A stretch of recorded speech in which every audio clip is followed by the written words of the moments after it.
Well, welcome everyone. So glad to be here with you all.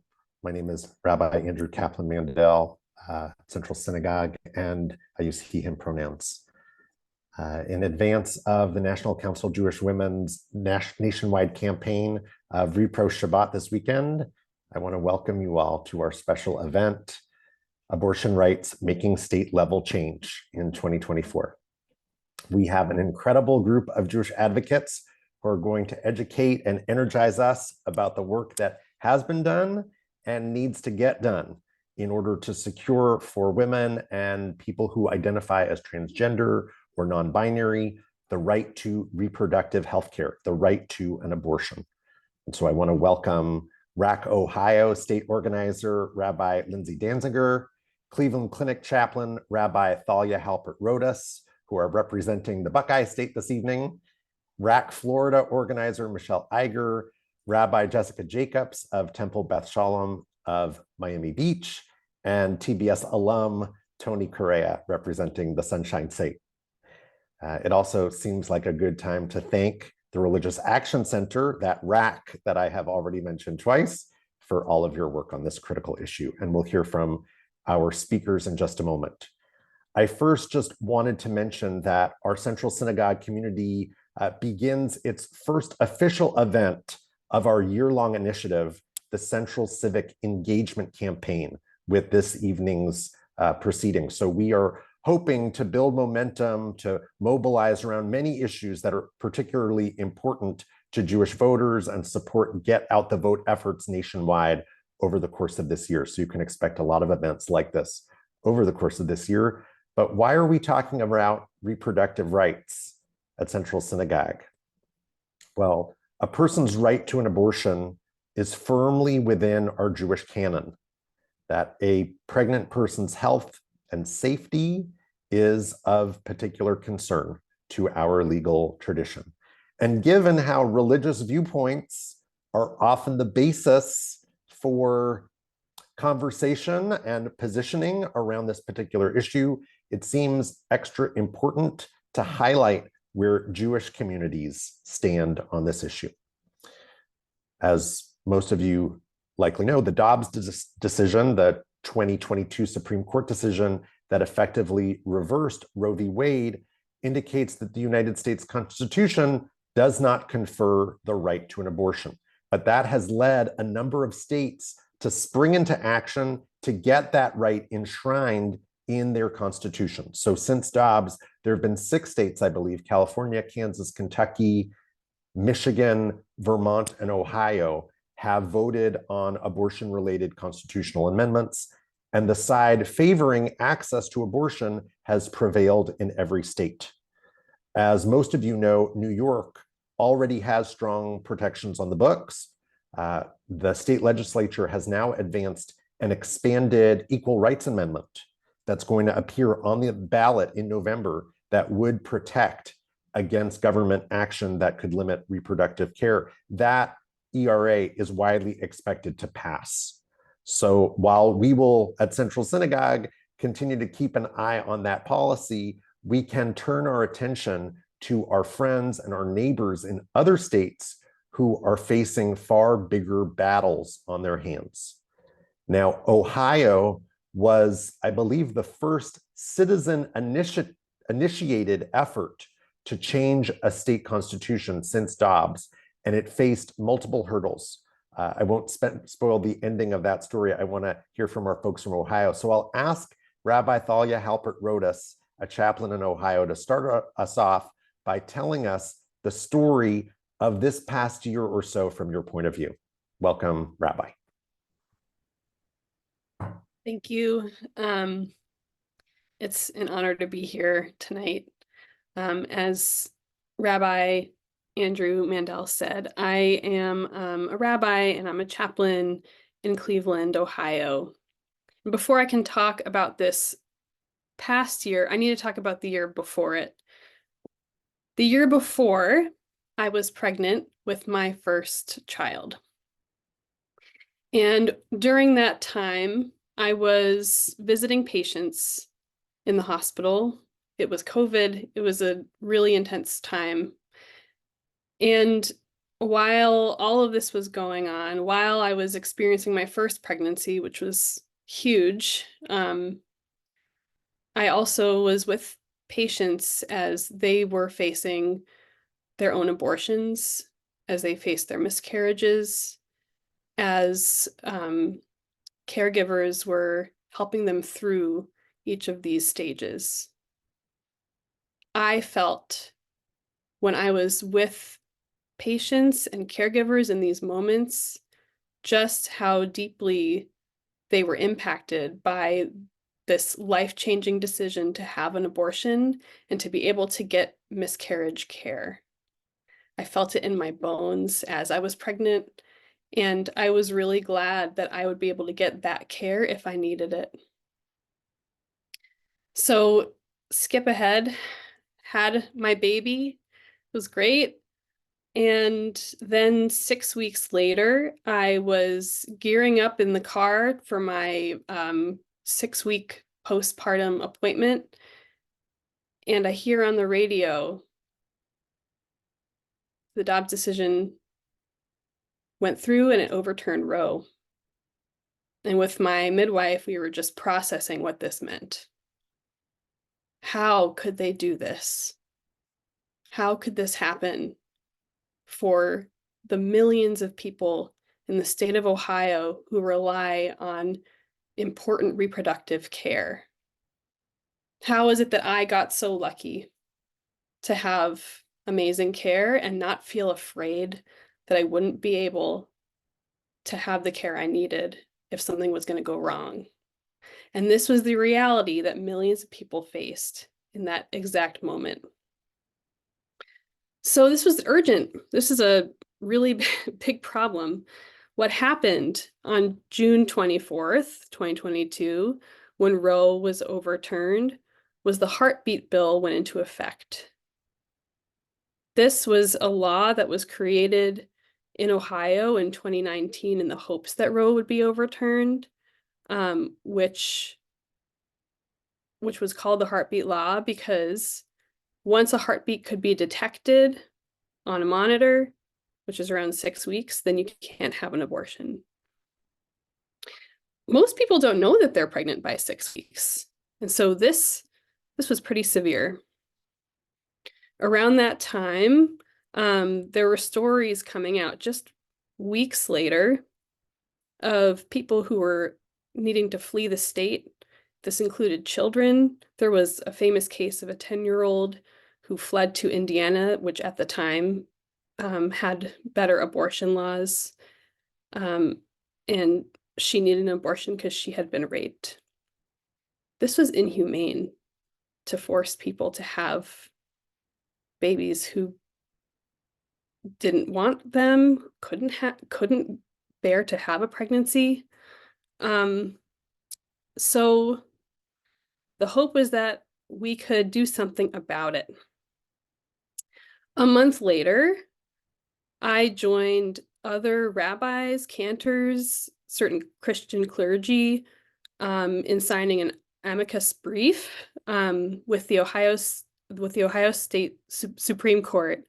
And it stated that this abortion ban was unconstitutional because it limits our religious freedom. It limits our religious freedom, and we'll go into it more later, but that's because at its base, Judaism says abortion is something that we can have, and sometimes we must have to protect the life of the person who is pregnant.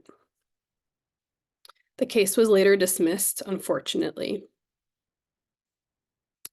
Around that same time, our children's pediatrician shared in my horror that summer as we were processing all of this. Her name is Dr. Lauren Bean. Several of her patients and their parents had requested advice on whether or not these children should go on birth control in case they get raped and become pregnant. She didn't really know what to do. She wanted to protect her patients. She created a petition for Ohio physicians to sign during to oppose this 6-week heartbeat bill. And she then extended it to all healthcare providers, and I was very happy to sign it. This began a movement that would become Ohio Physicians for Reproductive Rights, which was one of 2 organizing bodies that got abortion on the ballot. So the goal was to get abortion rights enshrined into the Ohio State Constitution through the use of a citizen-led ballot initiative. I had never been part of something like that before. I learned a lot. And it was really, I experienced having a lot of fun and also some terror at the fact that I don't know what we'll do if this doesn't work. But I had to believe that it would. So what that looked like is I got a clipboard that had official petition papers on it. And I went to public areas with other people who were part of this group. And we got Ohioans to sign their names. We needed to collect over 400,000 valid signatures of Ohioans from across the state of Ohio to be able to get it on the ballot. That meant we were aiming for something like 800,000 because sometimes a person was not actually filling it out correctly, or the people who are reading through it would find little loopholes, and they didn't write out the word road in their address or things like that. So we worked hard, we hustled, and at that time, the synagogue that I belonged to created something called the Abortion Access Working Group. I was a co-chair of that, and we gathered together our congregants, people who were invested Jewishly, and we all came together to collect these signatures. It was a big push.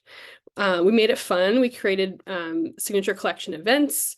We did it at a congregants restaurant that serves like fun deli food, and we made it Jewish. And we had a good time. Again, it was fun and it was terrifying because what happens if it doesn't work? We ended up collecting over 700,000 signatures, and almost 500,000 of them were valid. So it was approved, which was such a relief. It was so great. At the same time, state legislators saw that there was a real movement happening, and they didn't want to let it happen. So they tried to make things difficult by creating a special election in August of 2023 to vote on increasing the threshold for passing a citizen-led ballot initiative from the standard Democratic 50% plus 1 majority to 60%. That would have made it really, really difficult for this to pass. Even though we were pretty sure we would get the votes needed, 60% was a really high threshold. So we had to mobilize again. We mobilized to get out the vote for this special election to vote no on issue 1, which was problematic because in November, for our ballot-led initiative, it was yes on issue 1. This was intentional. They wanted to confuse the voters. But we got out there, we got loud about it, and we, alongside many other interested groups like unions and others, we were able to vote it down to keep the majority at 50% plus 1. Then we needed to mobilize around the event, the voting event in November, to get yes on 1. And that's where it was really, really amazing to have support from people all across the United States, not just Ohio, not just us, but people all around the country who are helping us by text banking, phone banking, postcarding, really getting the word out and helping Ohioans to understand just what was at stake here. They changed the state legislators changed the language for what was going to be on the ballot from the actual ballot wording to what they had written, which was misleading, using words like unborn child instead of fetus. And we had to really educate people on what was going on. In the end, we won. It was great. We got 57%. And it felt so great. So that's the story of what happened. It means we're back at 22 weeks, the state of viability for a fetus when they're born. And we have to safeguard what is here now, because we know that there's still people in the state legislature who are trying to do something with this, but it's really hard now because it's enshrined in the state constitution. Mm. Wow. Thank you so, so much for that overview, both personally and in the broader sweep of it. I want to bring in Rabbi Lindsay Danziger, who led RAC Ohio through this. And I'm wondering if you can draw some lessons that you've learned from state organizing on this issue, because as you know, on this call, we have our Florida colleagues, and I know that they're eager to hear more. I know you've been in close contact, but to hear even more about what it took and what you think is important to keep in mind as we look forward to other battlegrounds. Definitely. And thanks so much again for engaging in this conversation tonight. And it's not just relevant to folks who have it on the ballot this year, but folks who want to join in this fight from across the country are so crucial. So thanks everyone for being here. I am one of the assistant directors of organizing at the Religious Action Center, which means I have the awesome task of working with clergy like Rabbi Thalia and lay people in our congregations to enact change. And one of the first big takeaways I would share from Ohio is that we just cannot do it alone. Like, we don't want to do it alone. We really need each other to be safe, to be a whole community, but also we just don't have enough power to do it alone as the Jewish community. We're a small community. We bring a lot to the table. We bring some really special stuff to coalitions, but it's really important to be at the table with groups that are different than us, groups that don't agree with us on everything. So this coalition that passed abortion, and also the coalition that defeated the surprise ballot measure that Rabbi Thalia was just telling us about, was big. It was sweeping and diverse. And I'll be honest, it was messy. Working across lines of difference with folks from different backgrounds, different interests, different life experiences is really hard. And it takes a lot of work to keep our own communities at the table, but it's absolutely crucial. We came together with kind of like the traditional national reproductive rights groups that you would assume, the Planned Parenthoods, the ACLUs. We also worked really closely with abortion providers on the ground, the abortion clinics, the abortion funds.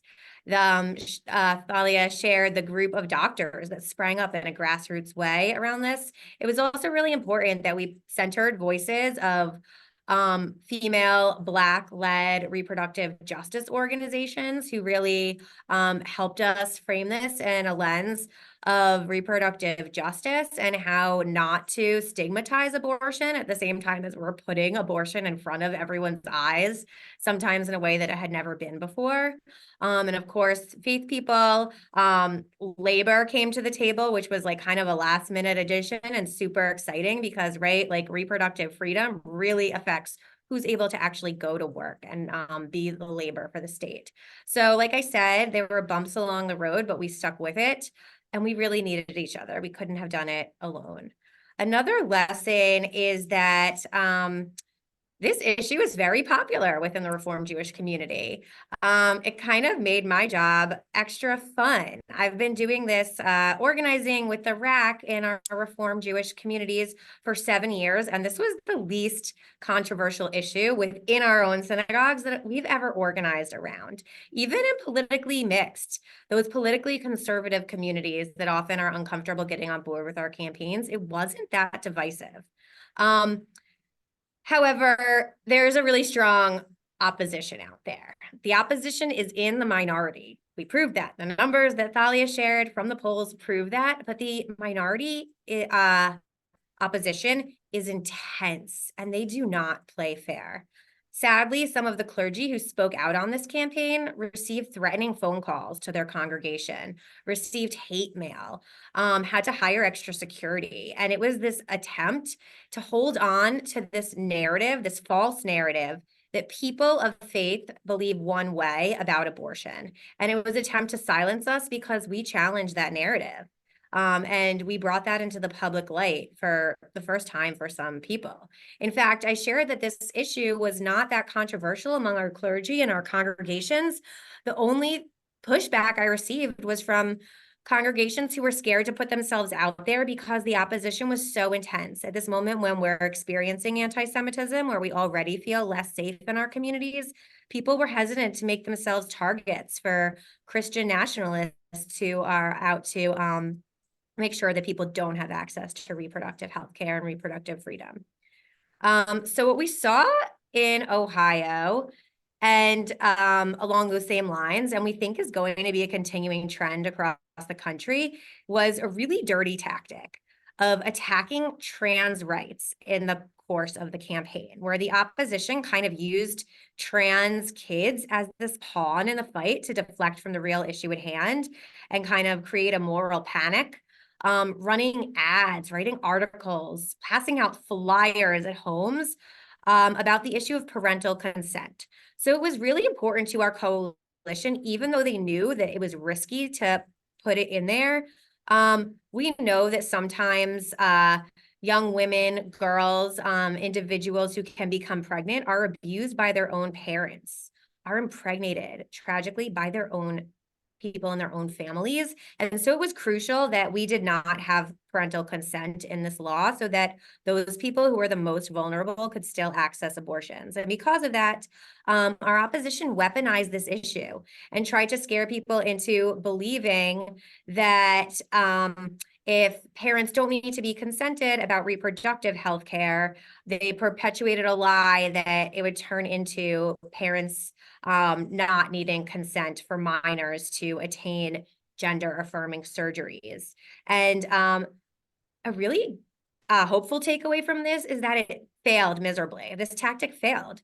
Voters saw through it. They didn't like being lied to, and they still voted against it. But that doesn't mean it's not going to be replicated in other states as we see other states like Florida run their ballot initiatives. Another tactic that Thalia mentioned, so I won't go too far into it, is they know that reproductive freedom is popular. People like to have control over their own bodies and their own medical decisions. So if you can't win this issue on the values and the issues at stake, another tactic is to erode democracy, make it harder to put it on the ballot, challenge the legal language, pull switches like that at the last minute, make it harder for individuals to vote, make it harder for people of color to vote. And that Surprise August ballot measure, which actually they recently outlawed August special elections and then just threw one in on this, really blatantly showing that they're accountable to no one. So that's another thing I think we should expect to see across the country as we advocate for reproductive freedom, that eroding our democratic rights and our ease of accessing the ballot is a tactic to try to also fight against this issue and make it harder to attain these rights. A really important takeaway from Ohio is also that this issue crosses party lines. We saw right there in the data and the maps and who voted that a lot of folks who voted for Trump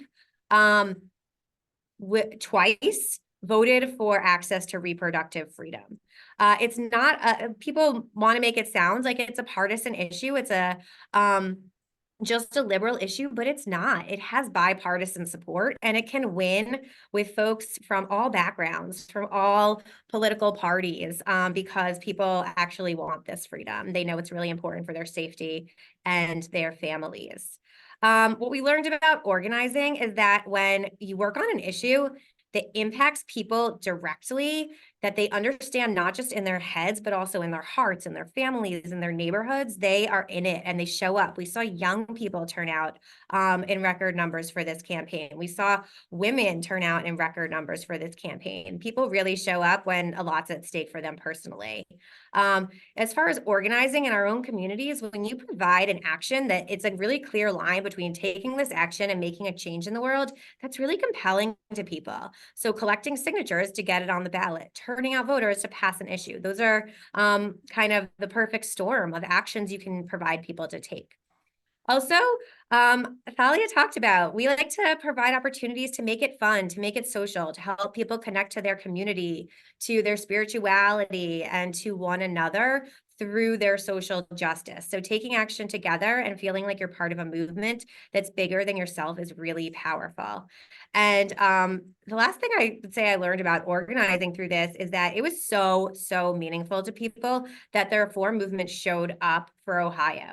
Ohioans sometimes feel like, you know, we hear people call us flyover country. We feel like kind of left out sometimes of the national Jewish conversation, but seeing people from Florida, from California, Massachusetts, New York, call into our phone banks every week, write postcards to our state, made Ohioans feel like this movement, this Jewish community has our back, and they are so committed and fired up to repay that favor and show up for Florida and have your back also. And I'll just share like one last thing politically, like what is actually different now in the world because this passed. First of all, like the obvious, Ohioans are safer. I'll add that it's not just about abortion, but the bill actually codified protections for people who suffer miscarriages. We saw a woman recently be charged with manslaughter because she had a miscarriage. It protects miscarriage care. It protects IVF and fertility treatments. We know that Indiana right now and other states, it's illegal to dispose of embryos. So that makes it cost prohibitive for a lot of people to pursue IVF to expand their families within their own state. So we need these protections, not just for abortion, but for a whole range of reproductive health care. Thalia sadly mentioned the 10-year-old who has to flee the state. It protects the most vulnerable. She fled to Indiana. Today, that wouldn't be possible. Today, abortion is completely illegal in Indiana. So both Ohio and Florida, if you look at the map, are kind of in the middle of abortion deserts. And if abortion is legal in both of those states, they can really represent a beacon of hope for pregnant people all across the South of the Midwest. And for me, that's personal. Thalia shared about when she heard about Roe being overturned. When I heard about Roe being overturned, I was a few weeks into living in Tennessee with 2 daughters. So for me, it's where are we going to go? That's the first thought that came to my head. And now I know that Ohio is an option. It's the bordering state. It's really personal and it's really real. So it goes a long way, even outside of the state that you're in, to making sure that reproductive healthcare is available to people who need it. Wow, thank you so much. It's so valuable to hear these stories and these lessons because we really need every piece of hard-won wisdom in this work. I have more questions for you, but I want to get our friends from Florida into the mix because we're hoping to have an even bigger win than Ohio. We actually need to have a bigger win in Florida for reasons we'll learn more about in just a moment. So Rabbi Jessica Jacobs, you're a dear friend of mine. We were in Jerusalem together as classmates in rabbinical school. Now you are serving in Florida. I know, just as Rabbi Danziger just shared, I know this is personal for you too. How did the status of reproductive rights affect your decision as a woman to work in the state of Florida, and how have you seen it affect others? Yeah, definitely. Thank you so much for having me. It's really wonderful to be here with you, Rabbi Mandel, my dear friend from Jerusalem, and to see all of you coming to the table for this conversation. So I grew up in the South. I grew up in Atlanta, Georgia, but I lived in Los Angeles in a liberal bubble for nearly the past decade. And so when it came time to embark on a job search last year, I knew that social justice needed to be a cornerstone of my work. That was a priority for me. And at the same time, I thought to myself, Florida? Am I willing to go to Florida, really, at this point in time? But I did some reflection, And I told myself what I have often taught to others. I've often told my congregants and my students that sometimes in order to pursue justice in the world, we actually need to really lean back on that privilege that so many of us carry to center the experiences and the voices of those who have less privilege than us. And I reminded myself that sometimes making change means putting myself in a vulnerable position. And so I decided to really put my money where my mouth was and choose to be a model for other people. So I made the leap to come to Florida, recognizing that while the idea of a 16-week ban or a 6-week abortion ban is very scary for me, ultimately, coming here, I recognize that I have the means to access the healthcare that I need. So we know that laws like this, as I just saw someone put in the chat, disproportionately affect underserved communities, communities of color, and particularly here in Florida, we're seeing the LGBTQ community who can't access gender-affirming care. And so those communities are disproportionately impacted by these abortion bans. Obviously, I and many folks within my community deeply, deeply care about this. And at the same time, we know that we have the ability to access healthcare in other ways. Many of us have the means to do so. However, at the same time, coming here, making the move to the state of Florida, I wanted to make a statement to my synagogue that it is a risk for me coming here as a single woman. So in my contract negotiation process, I made sure to include a clause that states that the synagogue will support me in accessing reproductive health care. That way that they would have no doubt about who I am and what I stand for. And luckily, the board was entirely supportive of that ask and that process.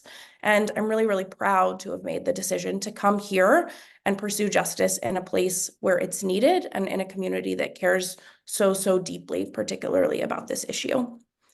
So speaking of my incredible, incredible community, I am new to South Florida, but I want to introduce you all to someone who grew up here, a former member of Temple Beth Shalom, Tony Correa, who became a bat mitzvah with us at TBS in Miami Beach, and now has made her way to New York. And Tony's going to share a little bit of her personal story with you all. Thanks, Tony. Of course. Hi, all. Make sure this is working. So thank you for letting me come on here and share my, experience with this issue. I grew up in Miami. I went to Miami Beach Senior High. I mean, I had and do have the strongest support system ever.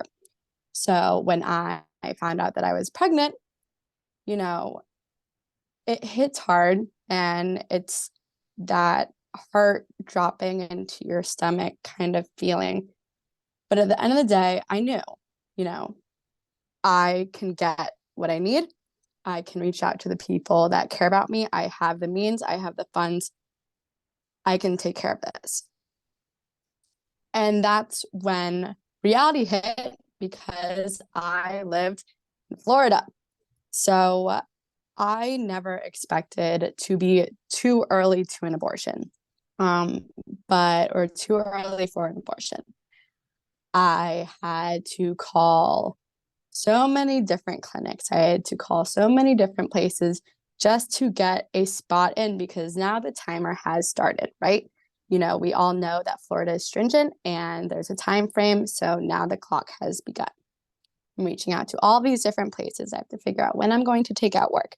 I found one place that was able to squeeze me in, I think, about a week, 10 days after I had gotten the positive result.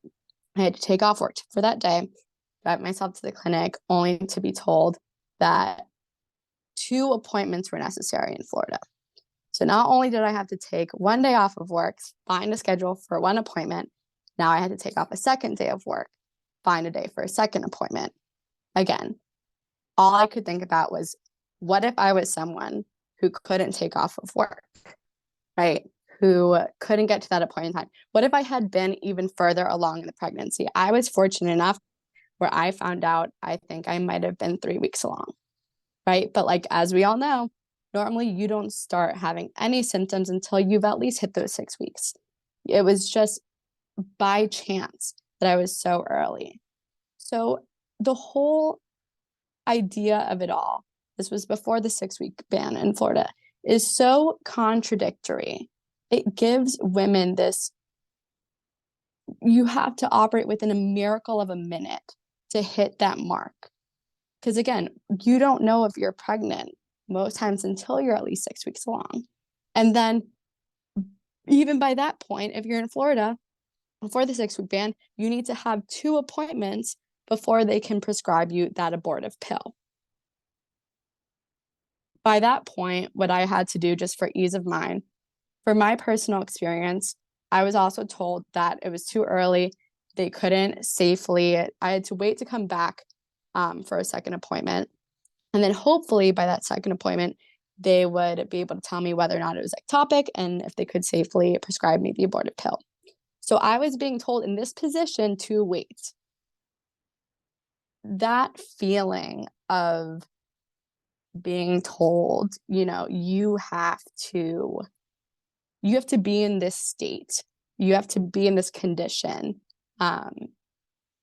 without consent. You know, I am being told to do something that I am not consenting to. This is my body and I have no autonomy. I have no freedom over my reality right now. It just strips you of any sense of choice, of power over yourself. And so what I did is I went to New York.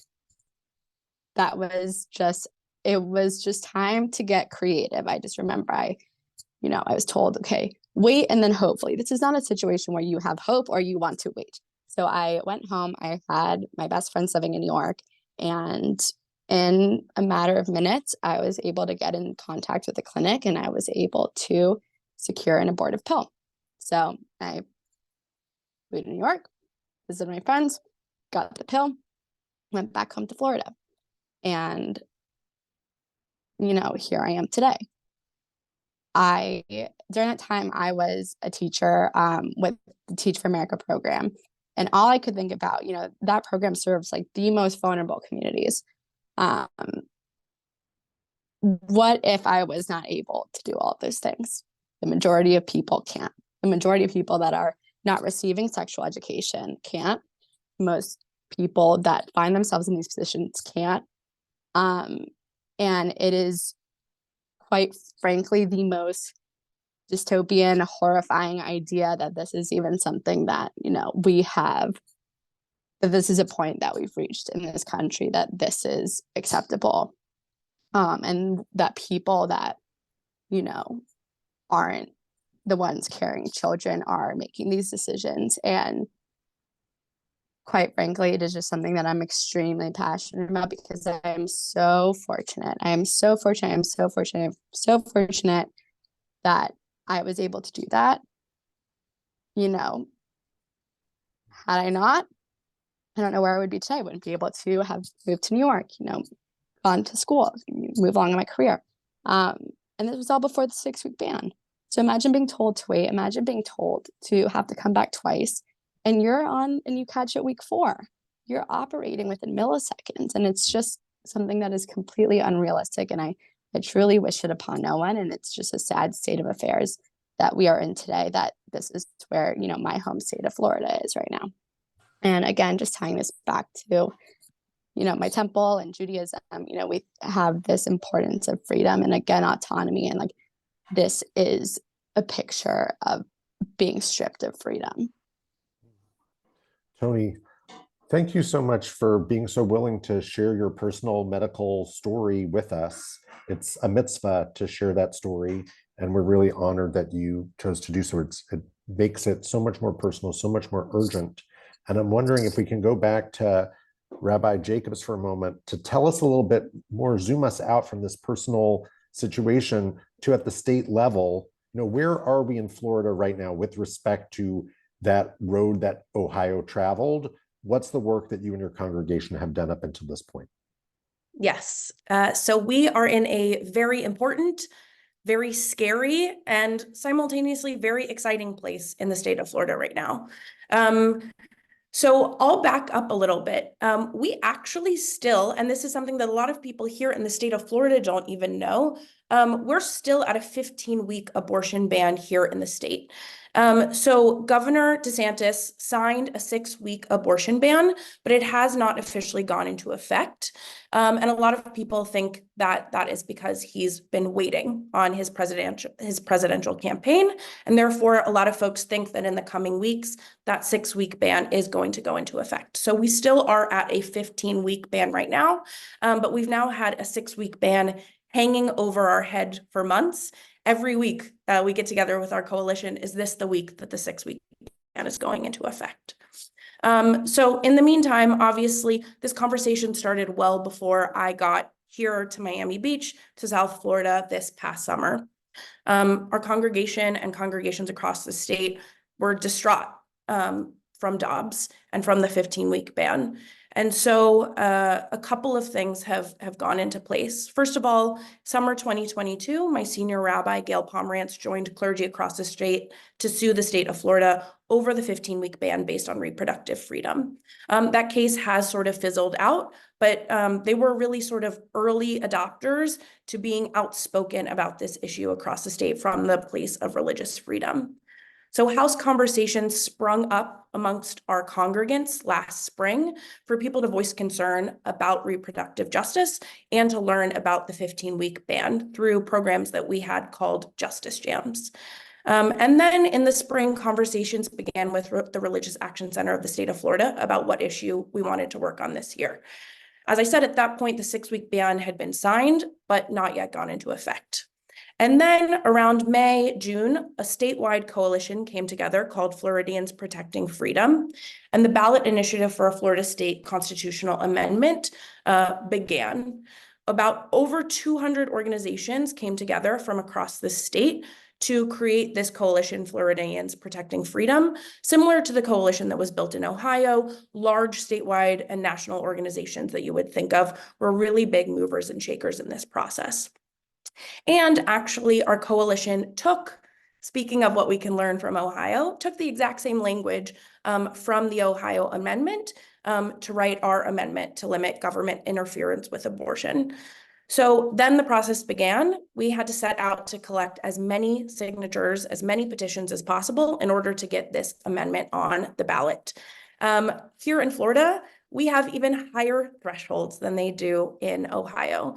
So we needed nearly 1 million petitions in order to get this on the ballot. And similarly, we have issues in terms of people not writing their apartment number, maybe having illegible handwriting. So in order to get this on the ballot, to get our sort of 930,000 threshold, we knew that we were going to need about 1.5 million petitions in order to make that happen, recognizing that the state of Florida is going to do anything that they can in order to not certify these petitions. And we were successful, which is so incredibly, incredibly exciting. We collected about 930,000 valid petitions, which meant that we actually collected total 1.4 million petitions across the state of Florida. RAC Florida has been instrumental in that, in organizing congregations. And as RAC Florida, we've collected 17,000 petitions. And I'm so proud of my synagogue that collected 1,100 petitions. So what did that look like in our synagogue? That meant tabling at every single synagogue event, at high holidays, and that meant going out into the community, literally standing at the outdoor mall down the street from me, wearing an abortion is healthcare shirt, saying, do you want people to have reproductive freedom in our state? If so, sign this petition. So that is what that process looked like. Just a week ago, we have officially been assigned a number, which is Amendment 4. So we are now saying yes on Amendment 4. However, the process is not over. First of all, unlike Ohio, here in Florida, we do have a 60% threshold. So we need to get 60% of the vote in order to pass Amendment 4. Second of all, even though this amendment has been accepted initially, Florida has a process by which the state Supreme Court needs to approve all ballot language. So actually tomorrow morning, the Florida State Supreme Court is going to hear oral arguments to accept or reject the language of our ballot initiative. This is a normal process. However, there's a lot of nervousness around what this is going to look like, specifically around some of the language around the viability of a pregnancy. In the meantime, though, although the oral arguments are happening tomorrow, the Supreme Court does not need to publish their decision until April. And so that leaves us in a little bit of a place of limbo. So what does that mean?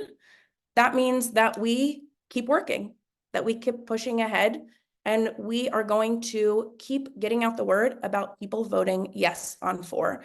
At Temple Beth Shalom in Miami Beach, we're expanding our base so that we can be as powerful as possible, so that no matter which direction this goes, right, whether or not we can continue to work yes on 4, or God forbid, the ballot initiative is overturned, we have people on our side and we have a large base of power.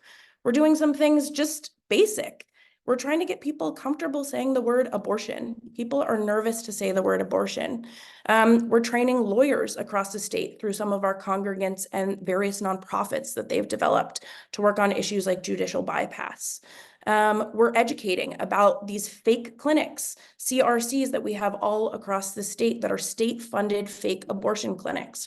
So we're trying to spread as much information as we can and get as many people on our side as possible so that whatever happens in April after these oral arguments have been heard, we can push forward ahead with our campaign, whatever that looks like. Thank you so much. That was very comprehensive in a short amount of time. Thank you. I want to bring in one more voice here, Michelle Egger, who's the RAC Florida organizer. Tell us a little bit more at the state level what mobilization looks like in the weeks and months ahead so we can know how we can be involved. Sure. Thank you so much for having us here and this opportunity and your willingness, all of you, to share and learn how we all can ensure that Florida continues that sweeping victories of states that have won on ballot measures since the overturn of Roe v. Wade. So what can you look for in terms of mobilization in the next few weeks and months? Well, as you heard, reproductive freedom is on track to be on the ballot in November. And thanks, of course, to all the tireless work of our RAC Florida teams and those allies that helped us surpass those really high thresholds that we need to meet. And as Rabbi Jacob shared, we surpassed those signature and thresholds and really actually overturned them in a way that has never happened in the state of Florida. And we did get our number. And so our rally cry now and Floridians Protecting Freedom, if you Google them, you will now find that their name is, say it with me, Yes on 4.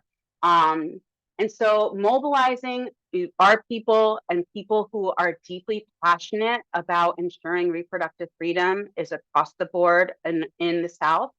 So number one, first way that you can mobilize is one, be a part of history with us. Our next big event is the RAC Florida Reproductive Freedom Campaign 2024 launch via Zoom on Wednesday, February 28th from 7:30 to 8:30 p.m. On that evening, we will learn together how to ensure that this measure wins on the ballot in 2024. Then in March, congregations and communities throughout the state of Florida and the United States will be working to build robust, huge teams, thousands of people that commit to trainings, phone banking, postcarding, and canvassing throughout the year to ensure this measure wins in November. And then, of course, April, after that, hopefully, 4/1 date when the Florida Supreme Court will announce and render their decision, we will begin with postcarding and phone banking. But I do want to share just caveat to what Rabbi Jacob said. Whether we are shouting out yes on 4 or we are marching with our feet and protesting, we need all of you. So how can people throughout the United States and out of not just Floridians be helpful? One, join us, of course, on February 28th. Bring all your friends and family, like-minded friends, join us and be with us on that evening. Commit to hosting postcarding parties to Florida voters. Be with us when we begin phone banking to vote by mail voters here in Florida who don't know that in January the rolls were wiped clean. Be with us when we'll doing knock on doors. Consider having a pilgrimage here to Florida, join us in the Sunshine State as we ensure that with your support and dedication, that democracy, civic engagement, and reproductive freedom rings long and far and wide in the United States. Amen. Thank you, Michelle. Thank you. I've been monitoring the chat, and I want to bring up one question from our audience, and anyone who feels equipped to answer this, I hope will do so. Helene gave voice to it most recently, but a number of folks have been asking to hear more about the religious freedom angle of the story. It sounds like both in Ohio and Florida, that hasn't worked out. Why is that? And in what ways do Jewish leaders in particular hope to see our rights represented in this fight? Who would like to take that? I can start. I guess it could be accurate to say it wasn't a winning issue legally. We in Ohio also joined a lawsuit filed by abortion providers. Rabbi Thalia mentioned this. That was both about religious freedom, First Amendment, and about the Establishment Clause. Our state legislature was like just flagrantly violating it, brought in a Christian theologian to testify at the legislature about what Christianity says about the rule, and that was accepted as valid legal testimony. Although that lawsuit didn't move forward, it led to a county level lawsuit whereby a county level judge did freeze the 6-week ban. And so abortion was legal in Ohio up until we got it into the Constitution. I would say it's also a slippery slope. I think that people are of a different mindset on this issue. I'll be honest that it made some of our folks pretty uncomfortable to say, okay, well, these are the arguments that are being used to take away rights from the LGBTQ community. Do we really want to perpetuate the validity of this? Do we actually think that like our religious freedom should overturn a state law? In this issue, yes, but in other issues, no. So it was a little bit of a slippery slope. I'm not a lawyer, so I can't answer exactly why it isn't always winning in the state court system. However, it was a winning issue with our community. When we talk about how this was a record turnout, how people felt like really personally called to show up for this within the Jewish community, I think the fact that our own religious freedoms were being flagrantly trampled on and disregarded by our legislators who we elected and who we entrusted to protect us and to protect our freedoms really cut close to home and really caused our community to turn out for this issue and to fight and to get it on the ballot and to win. Thank you for that. Well, we are about at time, and this has been an outstanding start to this road to November in 2024. I have a number of takeaways that I'm going to write down for myself and put in my tzedek box as I seek to capture this moment and remind myself about what I've learned and keep myself motivated through the months ahead. You know, I've learned Jews are working shoulder to shoulder with other communities to address this issue. Look at all of the many hurdles that are being thrown at this issue. This is really striking to me, you know, trying to change the goalposts of what percentage of citizens need to approve an amendment to a state constitution, calling the issue the same number when you want to vote it down and then have to reverse course and get people to say yes to the same number you were talking about earlier in Ohio. Questioning, we didn't even talk about this, but I know questioning whether citizens should be able to propose an amendment to their state constitution at all, questioning the language of the ballot measure in order to squash it. It makes me really feel that this issue is both about abortion and abortion rights and just about the nature of democracy. And then lastly, I think I'm just reminded that we can be helpful and that we are needed, and we have partners who have a very daunting goal of 60%. And since Florida, I've learned, is such an early voting and a vote by mail state. And Michelle, at one other point, you told me that there was a policy move to basically hit the reset button so that all the people who have voted by mail in the past now need to re-up and re-indicate that they want to vote by mail. There's just a lot of work to do, and reaching people via postcarding and other methods is really going to make a difference. So in terms of next steps, I heard two, and I'm going to add one more. The first is tomorrow. There's the watch party for the Supreme Court oral arguments related to the language of the ballot initiative. As I think Rabbi Jacobs mentioned, it's not over tomorrow, but we'll hear a lot of where maybe the court is leaning tomorrow. February 28th, Michelle spoke very passionately about us all showing up for the launch of this work in earnest, February 28th. So we'll make sure that we let everyone know how to get involved there.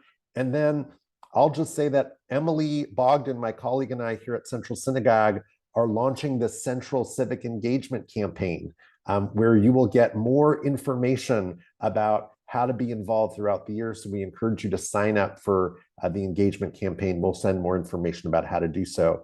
But I'm so thrilled that our Central community got exposed to some of the reform movement's most committed leaders on this issue.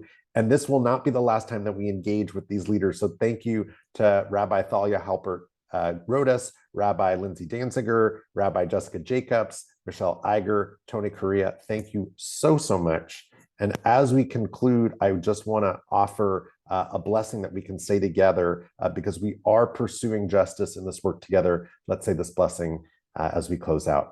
Baruch atah Adonai Eloheinu melech haolam asher kitshanu b'mitzvotav v'tzivanu lirdof tzedek, to pursue justice. Thank you again so much for being here, and Erev Tov.